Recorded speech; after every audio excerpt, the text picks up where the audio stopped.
Hello guys, welcome back our YouTube channel. It's me Krishnapriya. അപ്പോൾ ഇന്നത്തെ നമ്മുടെ വ്ളോഗ് എന്ന് പറയുന്നത് നമ്മുടെ ഇവിടെ പെരുന്നാളൊക്കെ ആയതുകൊണ്ട് തന്നെ കുറേ ദിവസം എല്ലാവർക്കും അവധിയും കാര്യങ്ങളൊക്കെ ഉണ്ടായിരുന്നു. അപ്പോൾ അതുപോലെ തന്നെ നമ്മുടെ മറാസി ഗലേറിയയിൽ വാട്ടർ ഫ്രണ്ട് ഏരിയയിൽ ലൈറ്റ് ഷോ നടക്കുന്നുണ്ട്. ഇപ്പോൾ ഒരു 3-4 ദിവസം കൊണ്ട് ലൈറ്റ് ഷോ ഉണ്ട്. ഇന്ന് അതിൻ്റെ ഫൈനൽ ഡേ ആണ്. അപ്പോൾ ഇന്നുകൂടി മാത്രമേ ഉള്ളത്. അപ്പോൾ നമ്മൾ കരുതി ഇന്ന് പോയി കണ്ടിട്ട് വരാമെന്ന്. നല്ല തിരക്കും ട്രാഫിക്കും ഒക്കെ ഉണ്ട് എന്നുണ്ടെങ്കിൽ എങ്ങനെയാണെന്ന് നമുക്കറിയില്ല. 8:30ക്കാണ് ഷോ സ്റ്റാർട്ട് ചെയ്യുന്നത്. അപ്പം നമ്മൾ അതിന് മുമ്പ് അവിടെ എത്തണം. സോ നമുക്കിന്ന് ലൈറ്റ് ഷോ കണ്ടിട്ട് വരാം. സോ ഗൈസ്, നമ്മളപ്പോൾ ലൈറ്റ് ഷോ കാണാനായിട്ട് ഇറങ്ങിയിരിക്കുകയാണ്.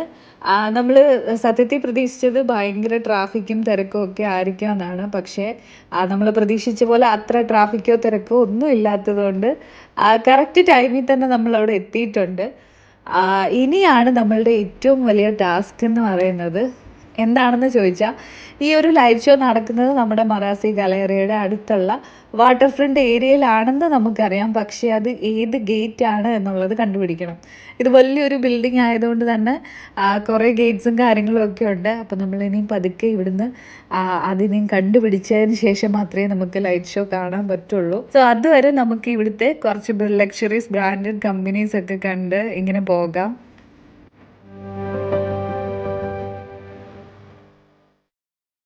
ആക്ച്വലി ബെഹറിലെ ഏറ്റവും പുതിയ മോഡേൺ ഷോപ്പിംഗ് ഡെസ്റ്റിനേഷനിൽ ഒന്നാണ് നമ്മുടെ ഈ ഒരു മറാസി ഗലേറിയ എന്ന് പറയുന്ന മാള്.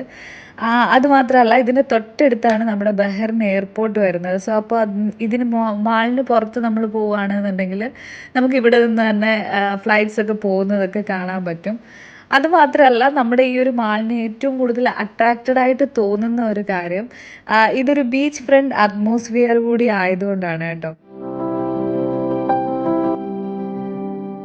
സോ നമ്മളിവിടെ എത്തിയപ്പോൾ തന്നെ ആദ്യത്തെ ഷോ കഴിഞ്ഞിട്ടുണ്ടായിരുന്നു കേട്ടോ. ഇനിയിപ്പോൾ നമ്മൾ കുറച്ച് നേരം വെയിറ്റ് ചെയ്തെങ്കിൽ മാത്രമേ നമുക്ക് നെക്സ്റ്റ് ഷോ കാണാൻ പറ്റുള്ളൂ.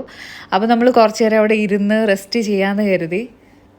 നമ്മളിപ്പോൾ രണ്ടാമത്തെ വട്ടമാണ് ഈ ഒരു മാളിൽ വരുന്നത്. ആദ്യത്തെ വട്ടം നമ്മൾ വന്നപ്പോൾ അതൊരു ഡേ ടൈം ആയിരുന്നു. പക്ഷേ എനിക്ക് തോന്നുന്നു കൂടുതലും നമുക്ക് കുറച്ചുകൂടി എൻജോയ് ചെയ്യാൻ പറ്റുന്നത് നൈറ്റ് ടൈം തന്നെ ആയിരിക്കും. ഈ ഒരു ലൈറ്റനിങ്ങും അതിൻ്റെ ആംബിയൻസും ഒക്കെ നമുക്ക് കൂടുതലും ഒരു അട്രാക്റ്റഡ് ആയിട്ട് തോന്നുന്നുണ്ട് കേട്ടോ.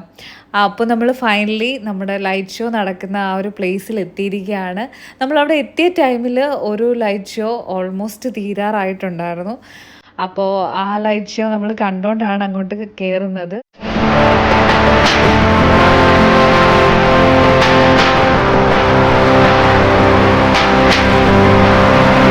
സോ നമ്മുടെ ഇനി അടുത്ത നെക്സ്റ്റ് ലൈറ്റ് ഷോ തുടങ്ങണമെന്നുണ്ടെങ്കിൽ ഒരു ഹാഫ് അവർ നമ്മളവിടെ വെയിറ്റ് ചെയ്യണം. സോ ആ ഒരു ടൈമിൽ നമ്മൾ കൂടുതലും അവിടുത്തെ ബിൽഡിങ്ങിൻ്റെ ഒക്കെ വീഡിയോസും ആ ഒരു ലൈറ്റനിങ്ങിൻ്റെ വീഡിയോസും ഫോട്ടോസും ഒക്കെ എടുക്കുമായിരുന്നു. സോ അപ്പോഴത്തേക്കിനും നമ്മുടെ അടുത്ത ലൈറ്റ് ഷോയുടെ ടൈം ആയിട്ടുണ്ടായിരുന്നു. അപ്പോൾ നമുക്ക് കാത്തിരുന്ന ആ ഒരു ലൈറ്റ് ഷോ കണ്ടിട്ട് വരാം.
സോ ഗൈസ്, അങ്ങനെ നമ്മുടെ ലൈറ്റ് ഷോ ഒക്കെ കഴിഞ്ഞിരിക്കുകയാണ്. ഇനി നമ്മൾ തിരിച്ച് വീട്ടിലേക്ക് പോവാണ്. സോ നിങ്ങൾക്ക് ഈ ഒരു വ്ളോഗ് ഇഷ്ടപ്പെട്ടു എന്ന് വിചാരിക്കുന്നു. ഇഷ്ടമായാൽ ചാനൽ സബ്സ്ക്രൈബ് ചെയ്യുക, ലൈക്ക് ചെയ്യുക, ഷെയർ ചെയ്യുക, കമൻറ്റ് ചെയ്യുക. Thank you so much and keep watching.